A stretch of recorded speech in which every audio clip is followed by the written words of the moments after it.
रोहित गंभीर ने बिछाया था जाल, खुद का ही हो गया बुरा हाल। गिल से लेकर विराट तक fail, one day world cup final वाला खेल। कहां है नंबर 1 वाला तेवर, घुटने टेक कर लौटे धुरंधर। एक सीरीज में नहीं चले बुमराह तो पूरी टीम की खुल गई पोल। श्रीलंका के बाद न्यूजीलैंड का कहर, सामने आया सबसे बड़ा झोल। नहीं चला रोहित विराट का बल्ला तो लेना होगा पाकिस्तान जैसा फैसला। वनडे वर्ल्ड कप 2023 में टीम इंडिया लगातार डोमिनेट कर रही थी, कोई भी टीम हो पस्त हो जाती थी, लेकिन फाइनल का डर था तो जीत पक्की करने के लिए अलग तैयारी की गई। स्लो पिच बनाई गई ताकि ऑस्ट्रेलिया को अपने जाल में घेर कर मारा जाए, लेकिन कहानी उल्टी पड़ गई। अपने ही जाल में शिकारी फंसा तो कंगारुओं ने 19 नवंबर को रोहित से लेकर विराट तक सबको रुला दिया। इंडियन क्रिकेट के 150 करोड़ फैंस वो दिन भूले भी नहीं कि अब 36 साल बाद न्यूजीलैंड ने घर में आकर टेस्ट मैच हराया। तो मैनेजमेंट ने सोचा कि बेंगलुरु में हमारे हिसाब की पिच नहीं थी, इसलिए हम हार गए। फिर वही अहमदाबाद वाला गेम प्लान बना। रोहित और गंभीर ने अपने प्लान के मुताबिक स्लो टर्नर पिच तैयार करवाई। इसमें कोई गुनाह नहीं है,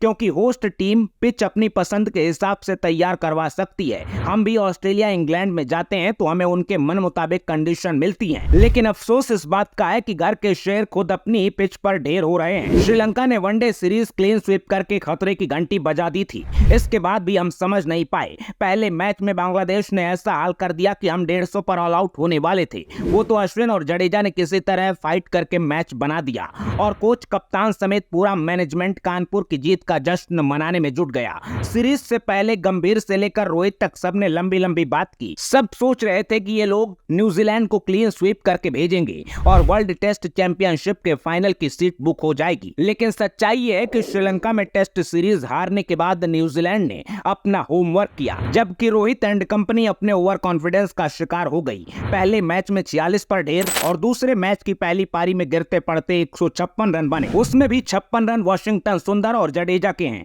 कहने का मतलब यह है कि दुनिया की नंबर 1 टीम का टॉप ऑर्डर 100 रन भी नहीं बना पा रहा है। न्यूजीलैंड के सामने टीम इंडिया की बैटिंग पूरी तरह एक्सपोज हो चुकी है। पहले मैच में कीवी टीम के फास्ट बॉलर्स ने तबाही मचाई, दूसरे मैच में न्यूजीलैंड के स्पिनर शेन वॉर्न और मुथैया मुरलीधरन बन गए। टीम में न होने के बावजूद वाशिंगटन सुंदर आए और 7 विकेट लेकर तबाही मचा दी, तो गंभीर और रोहित के फैसले को मास्टर स्ट्रोक कहा जाने लगा, क्योंकि सिर्फ 3 विकेट पर 200 के करीब पहुंची न्यूजीलैंड की टीम अगले 60 रन में ढेर हो गई। न्यूजीलैंड को 260 से पहले रोककर सुंदर और अश्विन ने अपना काम कर दिया था। सबको लग रहा था कि टीम इंडिया ने एवरेज बैटिंग की, तब भी 150 रन की लीड तो मिल ही जाएगी, मैच काबू में आ जाएगा। लेकिन अगले दिन सुबह होते ही भारतीय फैंस के सपने टूट गए। रोहित 0 पर बोल्ड हुए और कोहली 1 रन बनाकर। पुणे की वही पिच जो न्यूजीलैंड के लिए टफ थी, थोड़ी मुश्किल थी, वो टीम इंडिया के लिए बिल्कुल अनप्लेएबल दिख रही थी। ऐसा लगा ही नहीं कि ये रोहित विराट वाली टीम इंडिया है, जिसमें एक से एक बड़े नाम है। जीजी एरा में दुनिया में दबदबा रखने वाली भारतीय टीम का हाल बाबर आजम के पाकिस्तान जैसा हो गया है, जैसे किसी के पास कोई गेम प्लान ही नहीं है।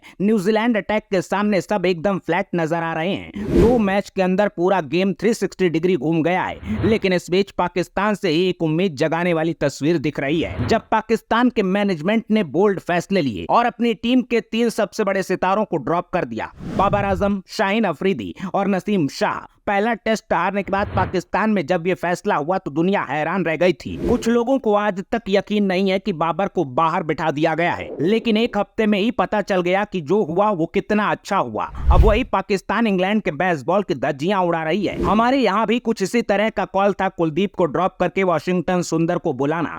लोग हैरान थे, लेकिन वाशिंगटन ने आते ही कमाल कर दिया। लेकिन दूसरे मैच में इंडिया की बैटिंग से साफ हो गया कि रियल प्रॉब्लम बॉलिंग तो थी ही नहीं। पिच से कुलदीप को मदद मिलती तो वो भी इतने ही इफेक्टिव हो सकते थे, लेकिन टेस्ट मैच जीतना है तो आपको 80-90 ओवर कम से कम बैटिंग करनी पड़ेगी। आप 10 नंबर तक ऑलराउंडर भर लीजिए, टॉप ऑर्डर से रन नहीं आएंगे तो आप सीरीज छोड़िए, एक मैच जीतने का सपना भी छोड़ दीजिए। इस स्टोरी में पाकिस्तान का जिक्र हम इसलिए कर रहे हैं क्योंकि टीम इंडिया का हाल देखकर ऐसा लग रहा है कि आने वाले दिन बहुत अच्छे नहीं होंगे, क्योंकि टीम की बैटिंग में बहुत सीरियस प्रॉब्लम दिख रही है। रोहित हो या विराट, अपने पुराने रिकॉर्ड्स और क्लास के नाम पर कब तक काम चलाएंगे। सरफराज ने अच्छा किया तो केएल राहुल को रिप्लेस कर दिया, लेकिन कप्तानी और लेगेसी के नाम पर रोहित, कोहली भी फैंस को तभी तक अच्छे लगेंगे जब तक टीम का नुकसान नहीं होगा। ऐसे में न्यूजीलैंड सीरीज का रिजल्ट क्या है ये मैटर नहीं करता, लेकिन ये बिल्कुल क्लियर है कि टीम इंडिया की बैटिंग को रिफ्रेश करने की जरूरत है, इसमें कोई डाउट नहीं है। बैक टू बैक 2 मैच में कोलैप्स, रोहित और गंभीर दोनों की प्लानिंग पर गंभीर सवाल उठाता है।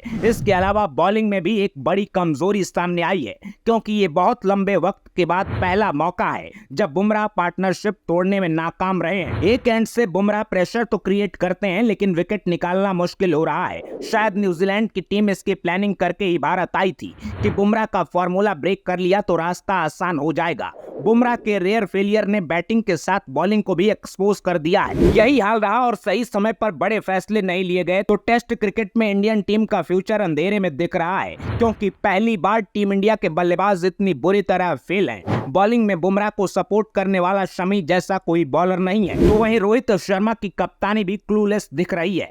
टेस्ट में रोहित शर्मा बिल्कुल अलग नजर आ रहे हैं, अपने प्लेयर्स पर फ्रस्ट्रेट हो रहे हैं, गालियां निकाल रहे हैं, प्रेस कॉन्फ्रेंस में आकर गलतियां गिना रहे हैं, लेकिन सबको पता है कि इस सबसे भारत का भला नहीं होने वाला। और टेबल पॉइंट में नंबर 1 होने के बाद भी आंखों के सामने अभी से ही वर्ल्ड टेस्ट चैंपियनशिप का सपना टूटता हुआ दिख रहा है। न्यूजीलैंड के सामने टीम इंडिया के इस निराशाजनक प्रदर्शन पर आप क्या कहेंगे, कमेंट बॉक्स में जरूर बताइएगा। और अगर आपको भी लगता है कि ये ट्रांजिशन का दौर है, वाशिंगटन सुंदर या सरफराज नहीं, कई और नए चेहरों को लाने की जरूरत महसूस हो रही है, तो अपने वन लाइनर के साथ इस वीडियो को शेयर करना बिल्कुल ना भूलिएगा। अपना ख्याल रखिए, आते रहिए। जय हिंद।